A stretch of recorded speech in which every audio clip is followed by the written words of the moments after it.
So hello everybody again. This time the video is going to be a little bit different. I have a guest, as you can see, and this is actually my dad.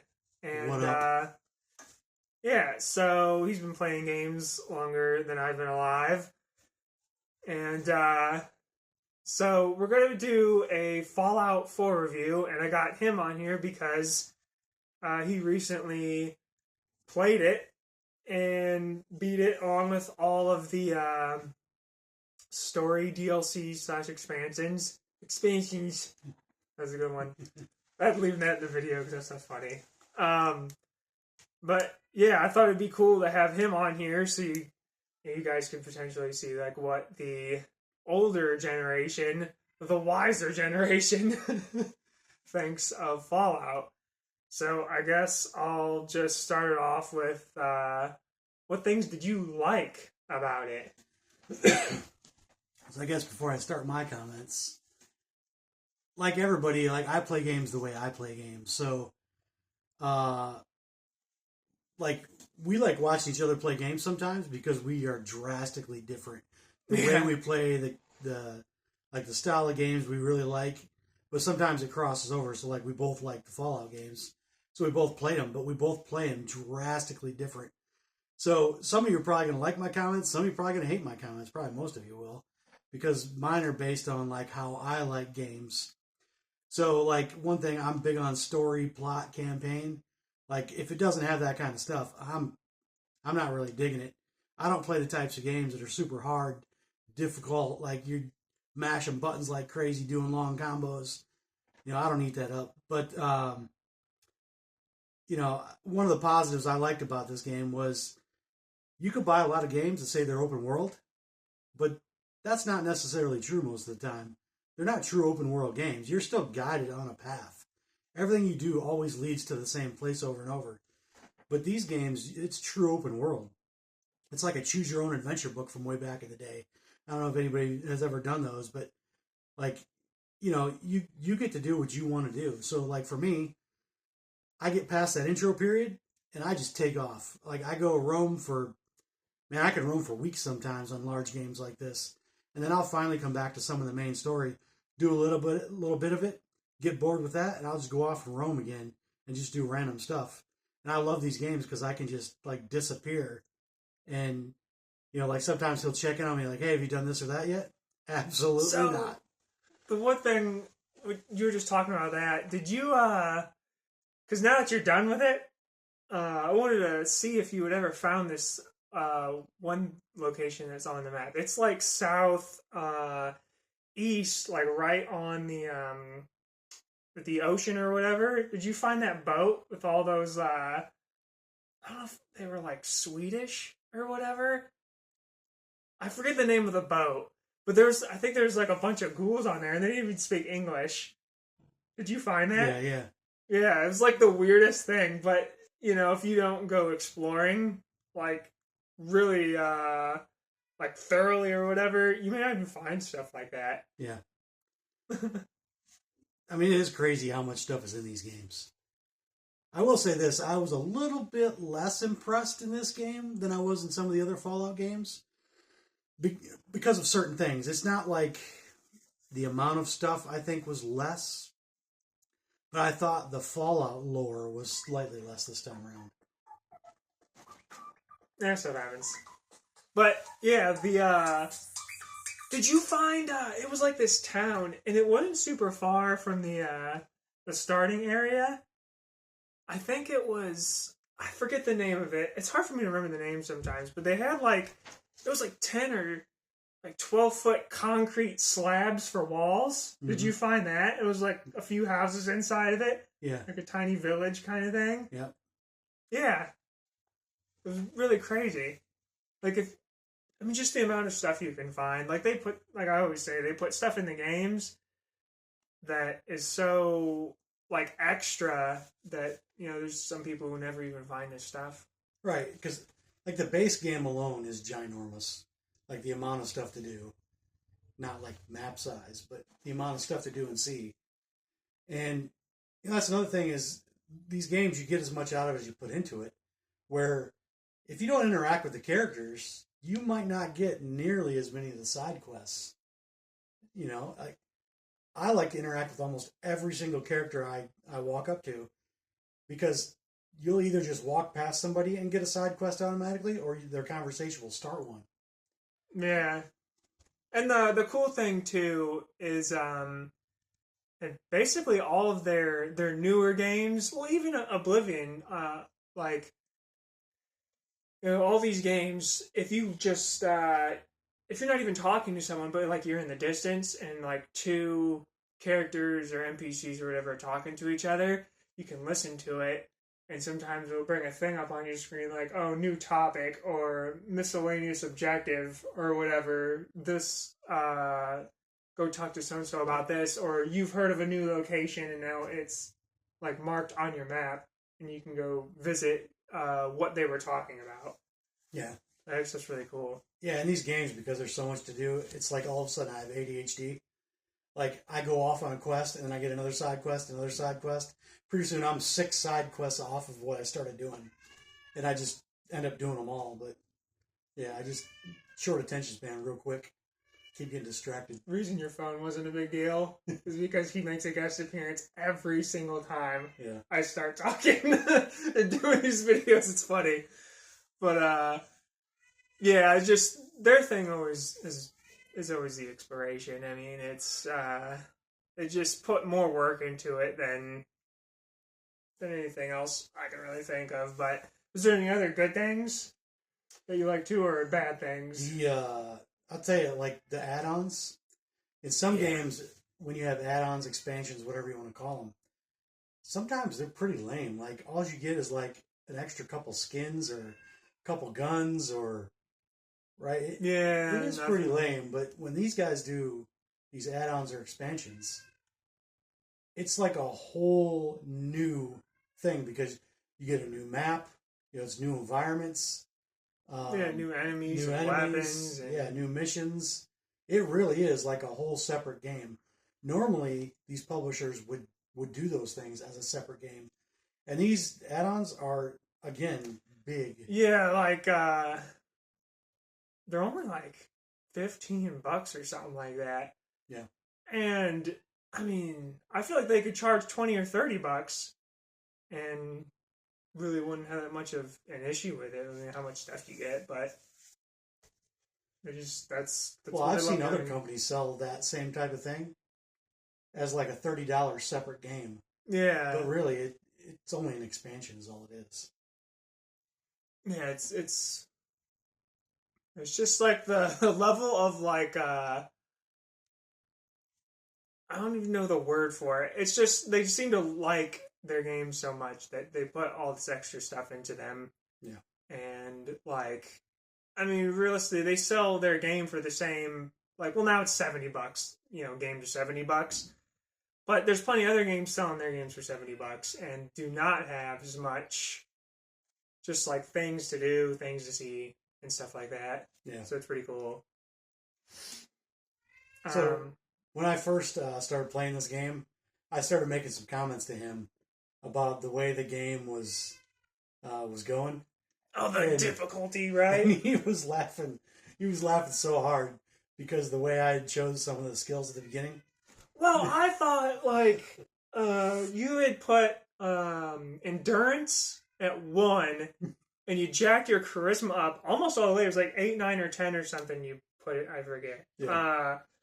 But, yeah, you were saying how difficult it was because endurance not only affects, like, your starting health, that number for your starting health, but it affects how much you get every time you level up, too. So you were just kind of going along. Like, you started off gimped or handicapped, and it was even worse as you were leveling up because you weren't getting hardly any health points every time you leveled up. But I convinced everybody to do everything.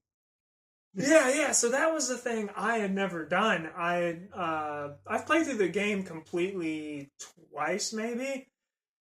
Kind of like half playthroughs or last couple other times, but I never did a character that, from the beginning at least, had like at least like an 8 in charisma or whatever.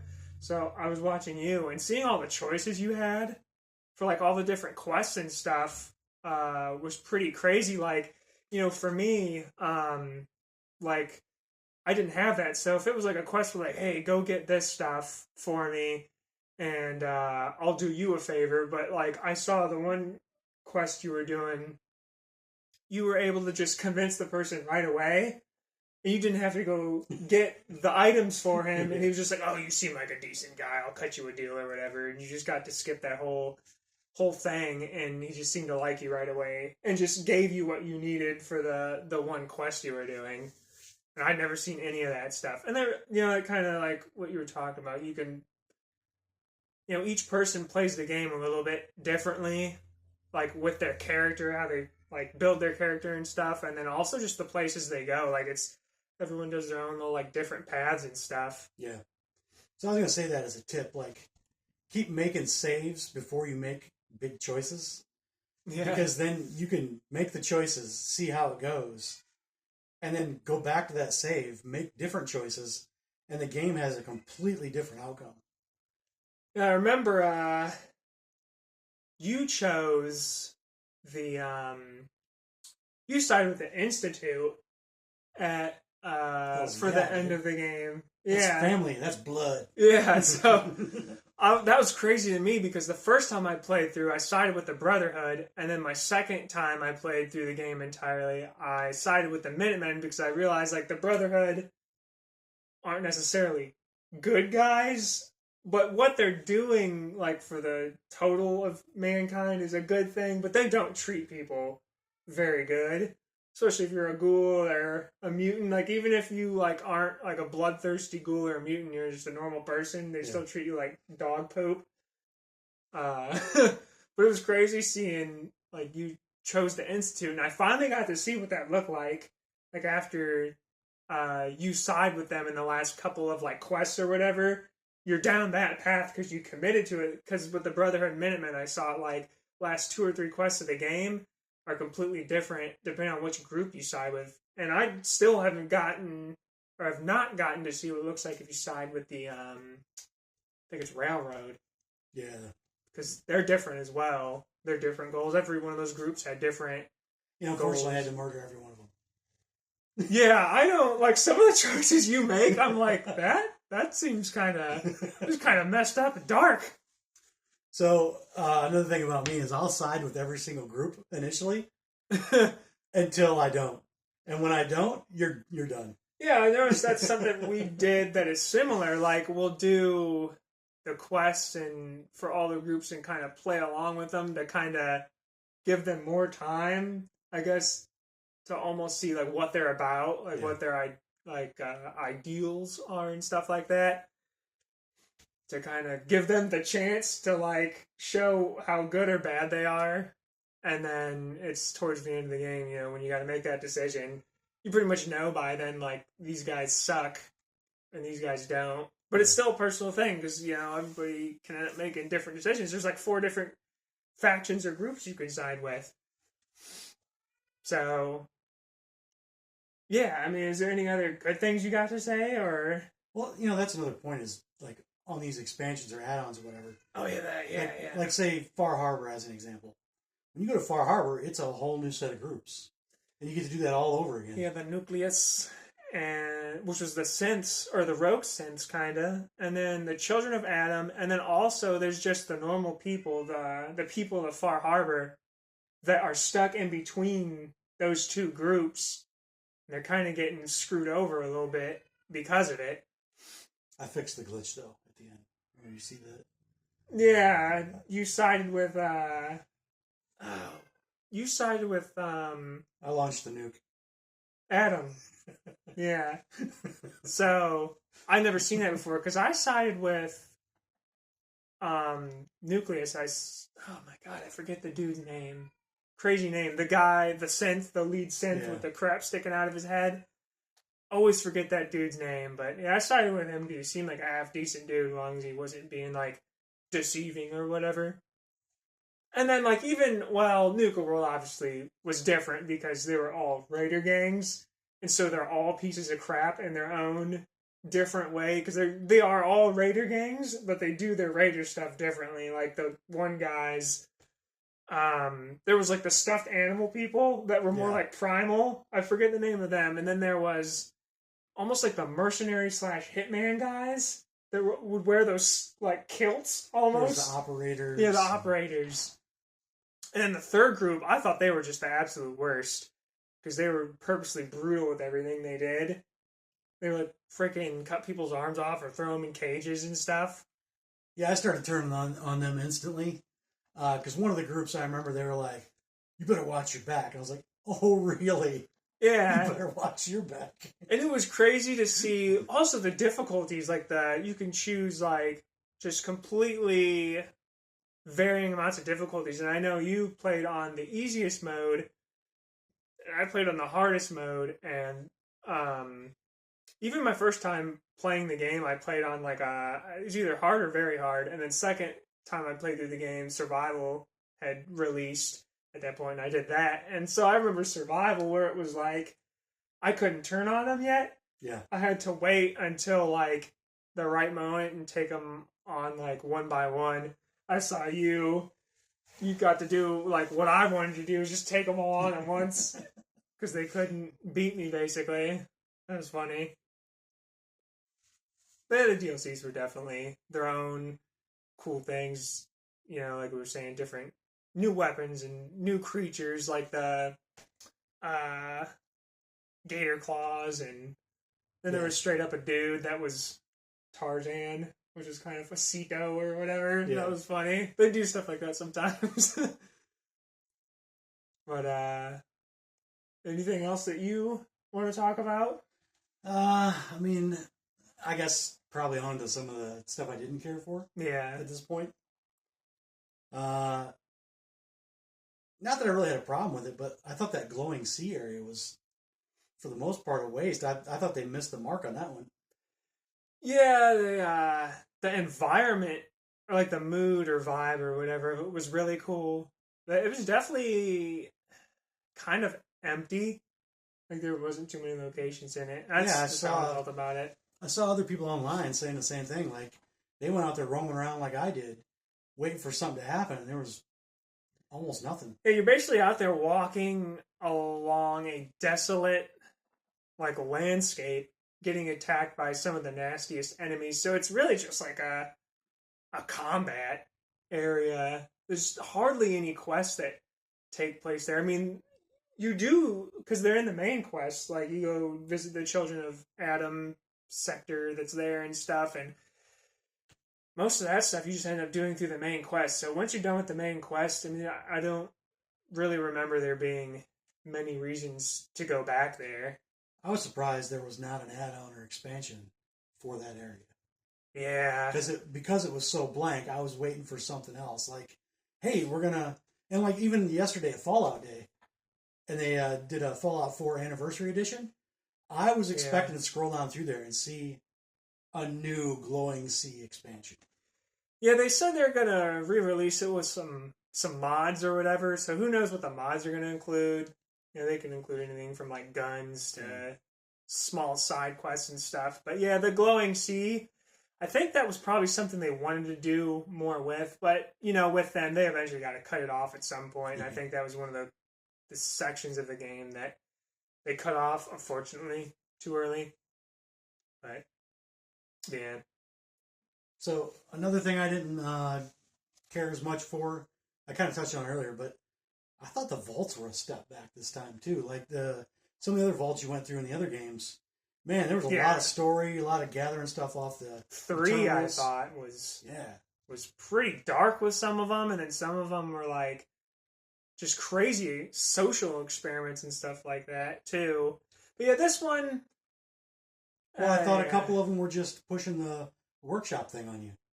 Yeah, they were like added in that one workshop DLC. Yeah. That one that was like $4 or $5 or something like that. Yeah. Just so like you could build your own vault, basically, is what it was. I'll tell you what I missed is going through some of the other vaults in the other games was like that horror feel, like you're waiting to be jump scared around a corner and stuff. Like there's some weird sci-fi horror-ish kind of stuff. But yeah, I mean, and then the one time in the main quest, like there's those mafia kind of guys, Yeah. and they had taken one over, and like they were kind of a cool sub faction, but don't really know exactly what happened with that vault, like, or what would have happened with that vault before those guys got in there. So Yeah. and then the Gunners, I think, took up control of one of them too. So it Yep. seemed like, we didn't actually get to go and experience the vaults untouched. It seems like a decent amount of them had already been basically taken over by like a faction or something. Yeah. And one other thing that really bothered me every time I went into it was that skill tree. It's ginormous, super complex. I will, yeah, like you were saying, it could have, like in Fallout 3, you just got these choices, and like you just picked one, and it was, some people say, oh well, it was too simple, but it was also like really straightforward. Whereas like this one, you got to go through all these columns and different skills, and even within the one skill, like you can click the bumpers or whatever to see the different levels of it. Yep. And so it was like hundreds That was of choices. That's a pretty big initial shock going from the old to that. But even if I can get past the organization and how it worked and everything, the one thing that did bother me the most about it was for you to even come close to leveling all that stuff up. Yeah. You would have had to play the main game, all the expansions, and then continue to probably play maybe even a couple hundred more hours to level it all the way up. I mean, it was a lot. Yeah, I mean, I remember some of the developers, I think, were saying they wanted to give people a reason to just keep playing and like on the same character so that they could potentially get all of the skills.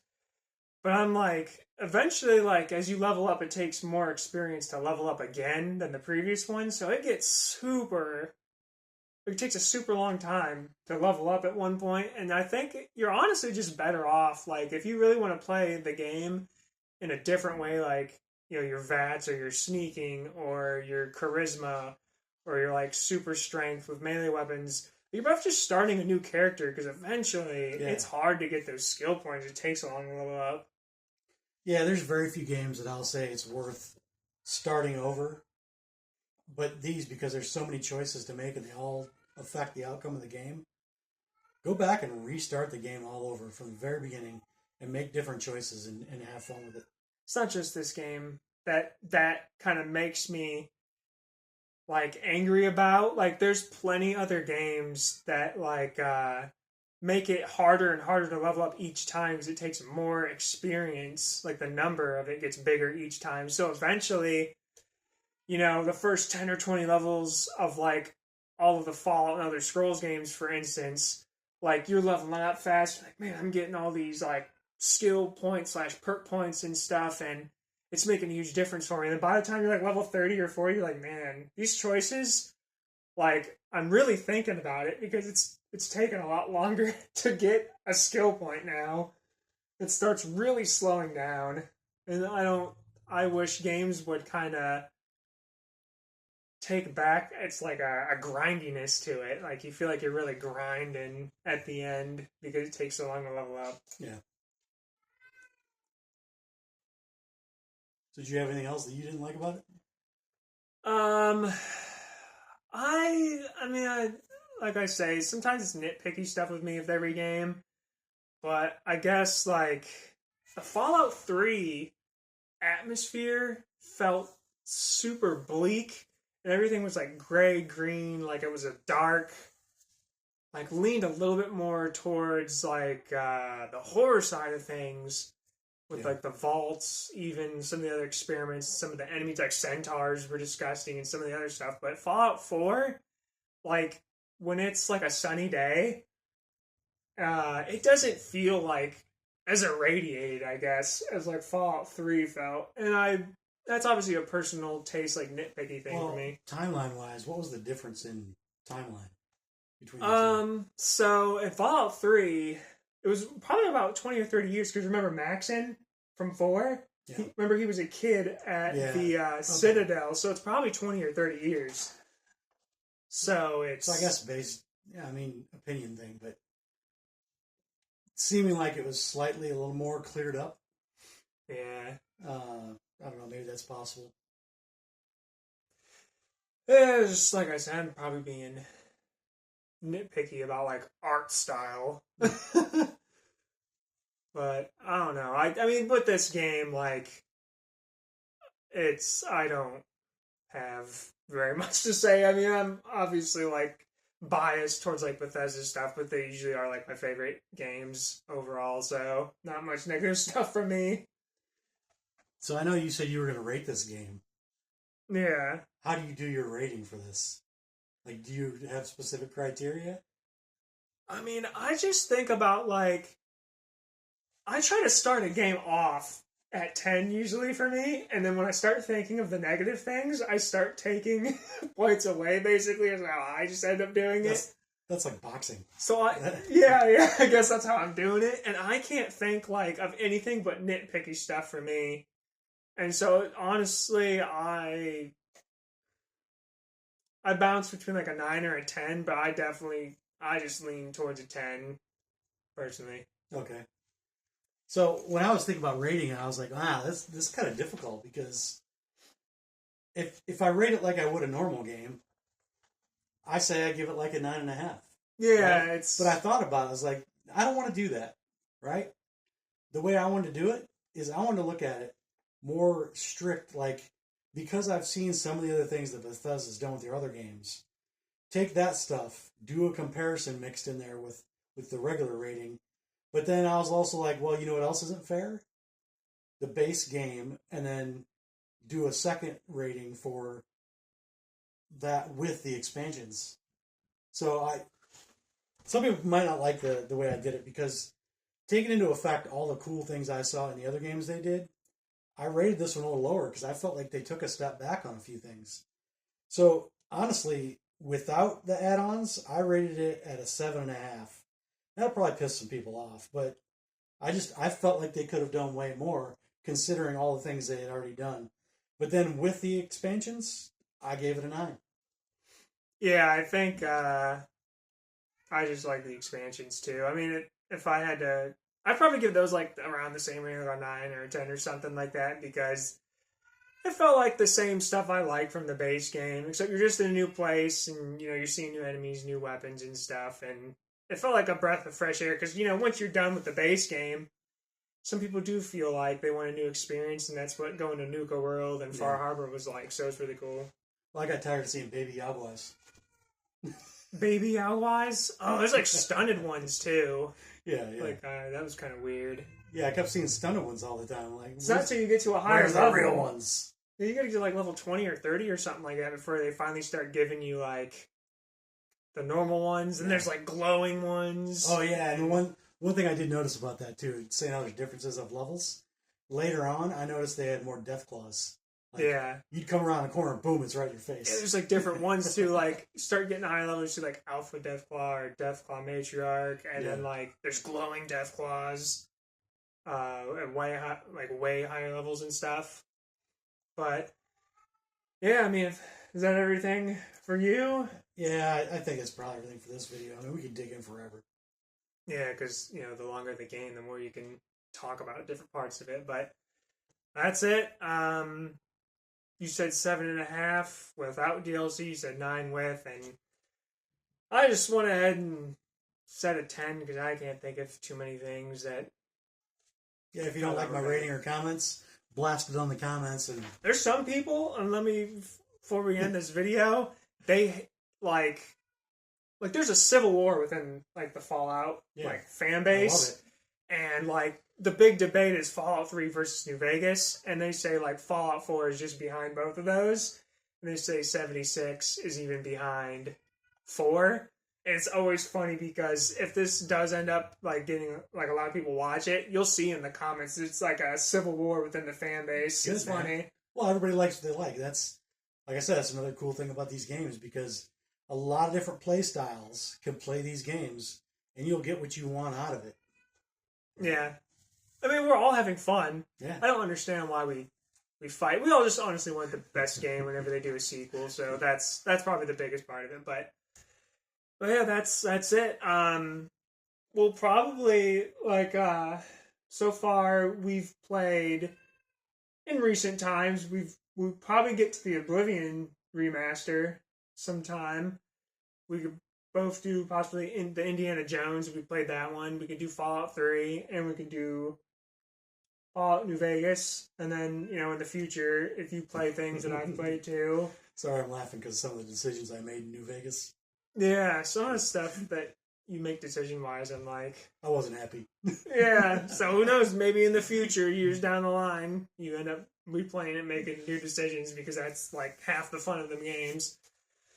But yeah, we'll definitely do another one as like a duo review. Probably not too long from now, I'd imagine. But if you like this, definitely longer video than normal because we got two people, so we're definitely talking way more. And if you like the video, you can like, subscribe, and all that stuff. And thank you all for watching. Later.